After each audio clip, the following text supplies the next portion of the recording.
नमस्कार बच्चों, आज हम संस्कृत का लेसन 1 और 2 करेंगे। तो बच्चों, सबसे पहले आपको संस्कृत के बारे में कुछ बातें पता होनी चाहिए। जैसे संस्कृत विश्व की सबसे प्राचीन भाषाएं हैं। जितने भी विश्व की भाषाएं हैं सभी संस्कृत से ही निकली हैं। सभी विश्व की भाषाओं की संस्कृत ही माता है और हमारी मातृभाषा की भी माता है। तो इसीलिए संस्कृत हमारे विशेष आदर की पात्र है। तो सबसे पहले संस्कृत की हर एक बुक में ईश्वर के प्रति एक आभार जताया जाता है, उनकी प्रार्थना की जाती है। इसी प्रकार हमें भी अपने दिन की शुरुआत प्रार्थनाओं से करनी चाहिए। ये बहुत ही महत्वपूर्ण श्लोक हैं, ये सभी हमको याद होनी चाहिए और हमें सुबह सुबह इनको बोलना चाहिए, है ना। सबके अर्थ भी जानेंगे। तो शुरुआत करते हैं पाठ 1 से। तो बच्चों मेरे पीछे पीछे बोलेंगे सही बच्चे। गुरुर्ब्रह्मा गुरुर्विष्णु गुरुर्देवो महेश्वरा गुरुर्साक्षात् परब्रह्म तस्मै श्री गुरवे नमः। गुरुर्ब्रह्मा गुरुर्विष्णु गुरुर्देवो महेश्वरा गुरुर्साक्षात् परब्रह्म तस्मै श्री गुरवे नमः। गुरु ब्रह्मा है, गुरु ही विष्णु है, गुरु ही शिव है, गुरु ही साक्षात परब्रह्म है। ऐसे उन गुरुदेव को नमस्कार करता हूँ, है ना। ये चांद, ये सूरज, ये नदियां, ये पहाड़ सब उसी ने बनाए हैं, सब भगवान ने ही बनाए हैं। और जो गुरु है, गुरु विष्णु का भी रूप है, गुरु शिव का भी रूप है और गुरु ही ब्रह्मा का भी रूप है। मतलब गुरु ही हमारा बनाता है, एक जो स्टूडेंट है, जो शिष्य है उसको बनाता है, उसको पालन करता है एक तरह से। और अगर गुरु क्रोध में आ जाए और कुपित हो जाए तो संहार भी करता है। जो गलत शिष्य है, जो गलत राह पे चला गया, उसके जो अवगुण है उनका संहार करता है ना। तो इस प्रकार से गुरु भगवान शिव भी है। तो तीनों देवताओं के सारे गुण गुरु के पास होते हैं, इसीलिए गुरु साक्षात परब्रह्म है। गुरु ही साक्षात परब्रह्म है। सबसे ऊपर वाली जो सत्ता है, सबसे ऊपर कोई सत्ता ही नहीं है, वही गुरु है। तो आगे बढ़ेंगे। ओम भूर्भुवस्वः तत्सवितुर्वरेण्यं भर्गो देवस्य धीमहि धियो यो न प्रचोदयात्। ये बच्चों हम सभी रोज जो है दिन सुबह की शुरुआत के साथ हम हमेशा गाते थे, ये हमेशा प्रार्थना में, है ना। सभी को याद होगा। तो समझेंगे इसका अर्थ क्या है। जो सभी जीवों को प्राण देता है, गायत्री मंत्र है ये हमारा, जो सभी जीवों को प्राण देता है, सभी दुखों को हरता है, दुखों को करता है तथा नाना प्रकार के सुखों को देने वाला है, दुखों को दूर करता है और नाना प्रकार के सुख देता है, तरह तरह के सुख देता है। हम सब उस श्रेष्ठ दीप्तिमान देवता सूर्य का ध्यान करें, जिससे कि वह हमारी बुद्धि को प्रेरित करें। आगे बढ़ेंगे बच्चों। इस अनुवाद को अगर ध्यान में रखकर और फिर जो है इसको जो हम बोलेंगे बार बार और सुबह के टाइम पर, तो ये बहुत ही सारे फायदे देता है हमें, बहुत ही इसके बहुत सारे लाभ हैं। इसीलिए हमेशा से हमारी संस्कृति में गायत्री मंत्र का बहुत बड़ा महत्व रहा है। यूं बोला जाता है कि गायत्री माता ही चारों वेदों की माता है। इसीलिए ये गायत्री का जो मंत्र है ये बहुत ही महत्वपूर्ण है। इसी से चारों वेद हमारे अंदर प्रकट हो जाते हैं, हमारे अंतर मन में ही। असतो मा सद्गमय तमसो मा ज्योतिर्गमय मृत्योर्मामृतं गमय। ओम शांति शांति शांति। हे प्रभु, मुझे असत, असत मतलब बुराई से सत की ओर ले चलो। अस्तोमा सद्गमय, मुझे अंधकार से प्रकाश की ओर ले चलो। तमसोमा ज्योतिर्गमय, मुझे मृत्यु से अमृत की ओर ले चलो। मृत्युर्मामृतम गमय। बढ़ेंगे आगे। पश्येन सरदा शतम जीवेम शरदा शतम शृणुयाम शरदा शतम प्रब्रवाम शरदा शतम अदीनः स्याम शरदा शतम भूयश्च शरदा शतात। तो बच्चों, इसका अर्थ जानेंगे। इन तीनों श्लोकों से ऊपर वाले तो हम परिचित हैं, इसको अच्छे से जानेंगे। इस वाले को हम 100 शरद वर्ष तक देखें, 100 वर्ष तक जीवित रहें, 100 वर्ष तक सुने, 100 वर्ष तक बोले, 100 वर्ष तक किसी भी प्रकार से दीन ना रहें, दीन ना हो, है ना।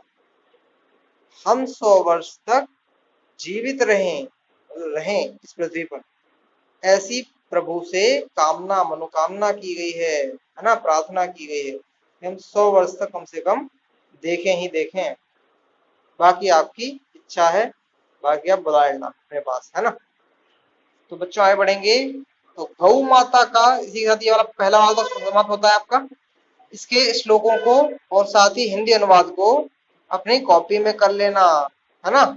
बहुत ही अच्छे श्लोक हैं ये, इनको याद भी करना अच्छे से, और इनको रोज सुबह सुबह गाने का प्रयास किया करिए। स्पेशली ये ऊपर वाले 3 तो एकदम याद होंगे ही होंगे आपको, है ना। नेक्स्ट आगे बढ़ते हैं। धेनु अस्माकम माता इव अस्ति। बच्चों, मातृ स्वरूपा गौ माता, गौ माता का हमारी संस्कृति में हमेशा से महत्व रहा है। तो गौ माता के विषय में जानेंगे। धेनु अस्माकं माता इव अस्ति। यथा माता पुत्रं रक्षति पालयति तथैव दुग्धादिना धेनुरपि अस्माकं रक्षति पालयति। अहलौकिक पारलौकिक श्रेयः साधनस्य धर्मस्य गावः प्रधानमंगम। अति सरला मधुरा इयम आकृतिः। बच्चों पीछे पीछे बोलना है सभी को। यत् तृणानि चरित्वा अपि मानवेभ्यः अमृतमयं दुग्धं ददाति। धेनोः श्वेता रक्ता कृष्णा पीता कर्पूरा चेति नानावर्णाः वर्तन्ते।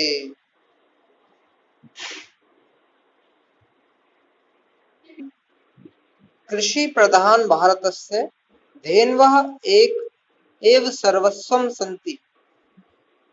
गौजातानां बलिवर्दानां कृपया उपलब्धानां इक्षुरस सित शर्करा गुडादीनां सम्मिश्रेण प्रगुणीकृते गव्य एव पायस घृतादिभ्यः निर्मितये रणे विधिः मिष्टान्ने प्रतिदिनं रसास्वादनम् अनुभवन्ति जनाः। गौदुग्ध दधिः घृतेः शरीराणि पुष्टानि भवन्ति। आयुर्वेद शास्त्रेषु दुग्धेषु गोदुग्धमेव उत्तम दृष्टम। बच्चों पीछे पीछे आपको इस टाइम बोलना है सिर्फ सर्व रोगेषु गोदुग्ध सेवोपयोगः क्रियते धेनोः घृतं बलवर्धकं भवति।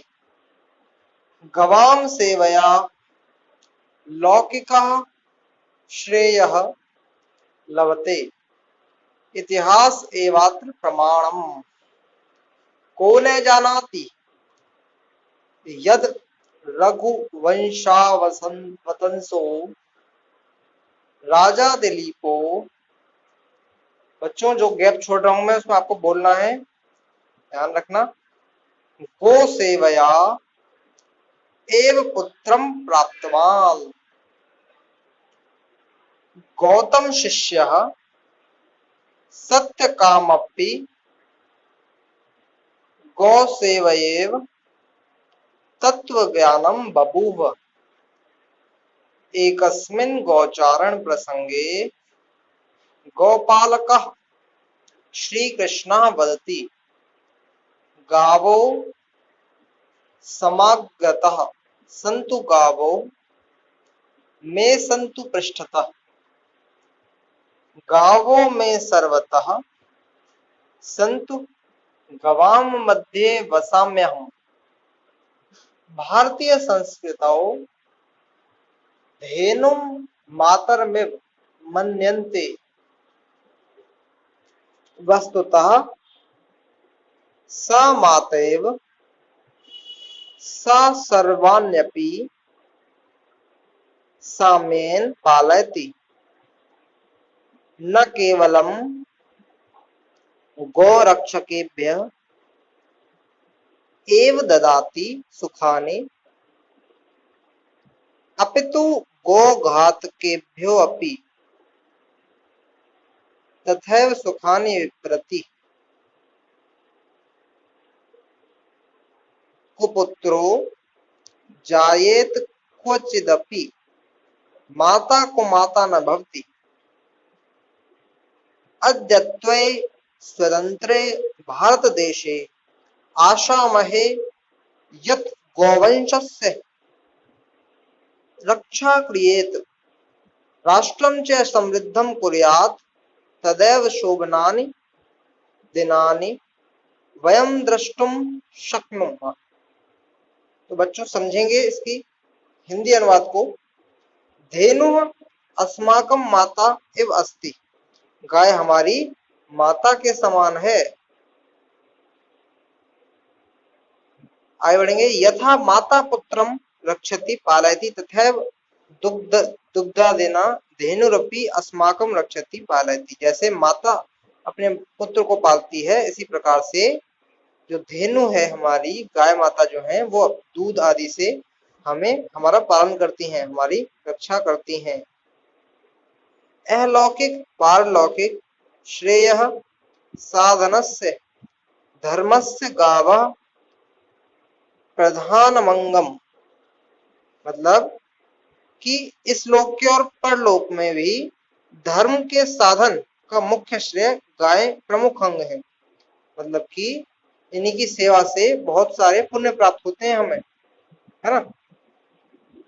अति सरला मधुरा इयम् आकृतिः यत् तृणानि चरित्वा अपि मानवेभ्य अमृतमयम् दुग्धम ददाति। मतलब क्या हुआ इसका, यह बहुत सरल मधुर आकृति की होती है जो घास को चरकर भी मनुष्यों को अमृतमय दूध देती है। बढ़ेंगे आगे। धेनु श्वेता रक्ता कृष्णा पीता कलबुरा चेती नाना वर्णा वर्तन्ते। धेनु जो होती हैं, गायें जो होती हैं, वे श्वेत भी होती हैं, है ना, लाल रंग की भी होती हैं, काली भी होती हैं, कृष्णा माने काला, पीत मतलब पीली भी होती हैं और चितकबरी भी होती हैं। नाना वर्णा वर्तन्ते, तरह तरह के रंगों की होती हैं। कृषि प्रधान भारतस्य धेन्वः एव सर्वस्वं सन्ति। कृषि प्रधान भारत में जो भारत के लिए जो गाय हैं वही सर्वस्व है, सब कुछ गाय ही है। क्योंकि जो उनसे उत्पन्न जो बैल होते हैं वो क्या करते हैं, वो उन्हीं बैलों की कृपा से गन्ने का रस, चीनी, गुड़ आदि के मिश्रण से गायों के दूध तथा घी से निर्मित मिठाइयों का लोग रोजाना स्वाद लेते हैं। साथ ही बैल जो है वो कृषि में, खेती में मदद करते हैं, है ना बच्चों। सबने देखा होगा किसानों को, जो बच्चे गांव में रहे हैं, किसानों को बैलों से हल जुतवाते हुए, है ना, बैल हल जोतते हैं और हमेशा से फसल पैदा होती है। अब तो बहुत सारे ट्रैक्टर वगैरह भी आ गए हैं, लेकिन अभी भी जो ग्रामीण भारत है, जो गरीब किसान हैं, वो बैलों को ही प्रधानता देते हैं। बढ़ेंगे आगे तो गौदुग्ध दधिः घृते शरीराणि पुष्टानि भवन्ति। जो गाय का जो दूध होता है उससे दही, घी, ये सब जो है, गाय के दूध जो है, दही है और जो घी है, ये सब शरीर की पुष्टि प्रदान करते हैं, शरीर को पुष्ट करते हैं, मजबूत बनाते हैं।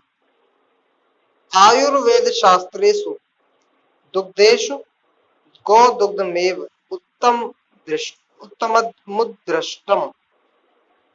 आयुर्वेद में गौ का दूध ही सबसे अच्छा माना गया है ना। और सभी रोगों में गाय का दूध का ही उपयोग किया जाता है। सर्वरोगेषु गोदुग्धस्य वोपयोगः क्रियते। धेनोः घृतम बलवर्धकम भवति। जो गाय का घी होता है वो शक्ति बढ़ाने वाला होता है। गवाम सेवया लौकिकः श्रेयः लभते। गाय की सेवा से लौकिक श्रेय प्राप्त होता है ना। सेवा से सांसारिक श्रेय प्राप्त होता है। आगे बढ़ेंगे। इतिहास मतलब बहुत सारे जो है लाभ प्राप्त होते हैं संसार के बहुत सारे हमें लाभ होते हैं। संसार में पुण्य मिलता है तो लाभ होगा उससे, है ना। इतिहास एवात्र प्रमाणम। इसके जो इतिहास में बहुत सारे प्रमाण भी हैं, हमारे देश के इतिहास में, हमारी संस्कृति के इतिहास में।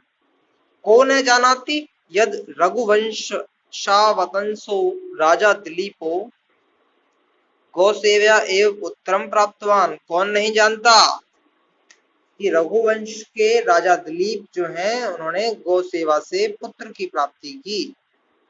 गौतम शिष्य सत्य काम अपि गौ सेवैव तत्व ज्ञानम बभूव।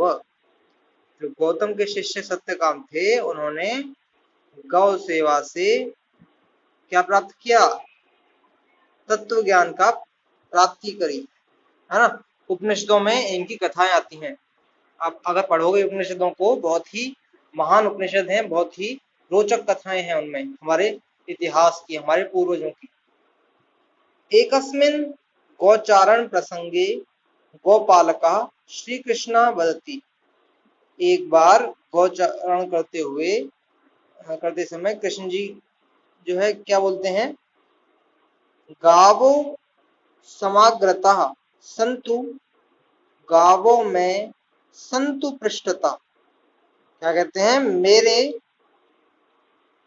आगे भी गाय हों, मेरे पीछे भी गाय हों, मेरे चारों ओर गाय हों और मैं गायों के ही बीच में रहूं। गावों में सर्वथा संतु गवाम मध्य वसाम्य हम। बताइए, श्री कृष्ण भगवान भी गायों के बीच में ही रहना चाहते हैं। इसलिए पता जाता है कि हमारी संस्कृति में गायों का क्या महत्व है ना। ये रहे राजा दिलीप और गाय को खिला रहे हैं क्या, घास, है ना। ऐसे ही हमें भी गायों को खिलाना चाहिए कुछ ना कुछ। ये हमारी संस्कृति कहती है, संस्कृत से संस्कृति है हमारी। भारतीय संस्कृतौ धेनुम मातरमिव मन्यन्ते, भारतीय संस्कृति है उसमें गाय को माता के समान माना गया है। वस्तुतः सा मातेव, आगे बढ़ेंगे, वास्तव में वह माता ही है। धेनुम मातरमिव मन्यन्ते, हाँ, सा सर्वाण्यपि साम्येन पालयति, वह न केवल गौरक्षकों को ही, वह सभी को अच्छी तरह से पालती है। आगे बढ़ेंगे, न केवलम गौरक्षकेभ्यः एव ददाति सुखानि अपितु गौघातकेभ्यो अपि तथैव सुखानि वितरति, न केवल जो गौ की रक्षा करते हैं उनको सुख देती हैं, बल्कि जो गौ से घात करते हैं, मतलब कि गाय को नुकसान पहुंचाते हैं, उनको भी सुख बांटती हैं गायें। कुपुत्रो जायेत क्वचिदपि माता कुमाता न भवति, कुपुत्र जो है, पुत्र कुपुत्र हो सकता है लेकिन माता कुमाता नहीं हो सकती। ठीक है, बढ़ेंगे आगे। अद्यत्वे स्वतंत्रे भारत देशे आशामहे यत् गौवंशस्य रक्षा क्रियेत राष्ट्रं च समृद्धं कुर्यात्, आजकल स्वतंत्र भारत में आशा की जाती है कि गौवंश की रक्षा की जाएगी और देश को समृद्ध किया जाएगा। देखिए, जैसे जैसे गौ माता की जैसे जैसे दशा खराब होती जा रही है हमारे देश में, वैसे वैसे गरीबी भी साथ के साथ आती जा रही है, क्योंकि गाय जो है यही हमारी अर्थव्यवस्था का एक समय पर पूरी तरीके से रीढ़ की हड्डियां हुआ करती थी। गाय से दूध मिलता था, गोबर, हर एक चीज गाय की काम आती थी, है ना। लेकिन गायों को ही आज सबसे ज्यादा काटा जा रहा है ना, काट के खाया जा रहा है। तो यही जो है ना सिर्फ भारत की बल्कि पूरे विश्व की दुर्दशा का कारण है। और भारत देश तो इन सभी का गुरु रहा है, तो जब भारत में ही स्थिति खराब है तो विश्व की तो बात ही क्या है। वहां तो सबसे ज्यादा खाई जाती है पूरे विश्व में, तो भारत में तो भी कम खाई जाती है, लेकिन फिर भी अब भारत में इतना ज्यादा वो रहा नहीं है, गाय के प्रति आदर कम हो गया है बहुत। गाय ऐसे ही घूमती रहती हैं, आपने देखा होगा, और जो है पिन्नियां खाती हैं, पिन्नी खा के और मर जाती हैं बेचारी। तदैव शोभनानि दिनानि वयम द्रष्टुम शक्नुमः, तभी हम सुंदर दिन देख पाएंगे जब हम गाय की फिर से सेवा करेंगे, गाय की दशा भारत में एक बार फिर से अच्छी हो जाएगी। बच्चों, वर्ड मीनिंग्स को देखें जरा।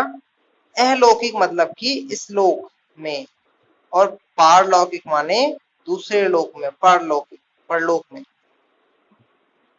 दुग्ध दुग्धादिना, दूध आदि से, करबुरा चित कबरी, सर्वस्वम सब कुछ, गौजाता नाम गाय से उत्पन्न, बलिवर्दा बैल, इक्षु रसा गन्ने का रस, इक्षु माने गन्ना, सम्मिश्रण सम्मिश्रणेन, सम्मिश्रण से मिलने से, निर्मित निर्मितय रनेगय विधेय, अनेक प्रकार से बनी, बलवर्धकम ताकत देने वाला, रघुवंशावतंसो, रघुकुल में उत्पन्न, गौतम शिष्य, गौतम ऋषि के शिष्य, गौ सेवयेव, गाय की सेवा से, गवाम मध्य वसाम्य हम, मैं गायों के बीच में रहता हूँ। ये बच्चों आपको कॉपी में करने हैं सारे वर्ड मीनिंग भी अच्छे से, फिर आपको लिखित वाले जितने भी हैं ये सब, ये आपको कॉपी में अपनी करने हैं, ये सारे इस पार्ट के, है ना। और पहले वाले पार्ट के सारे श्लोक करने हैं, श्लोक और अनुवाद। तो धेनु अस्माकम एव अस्ति, माता कौन है, धेनु हमारी माता है।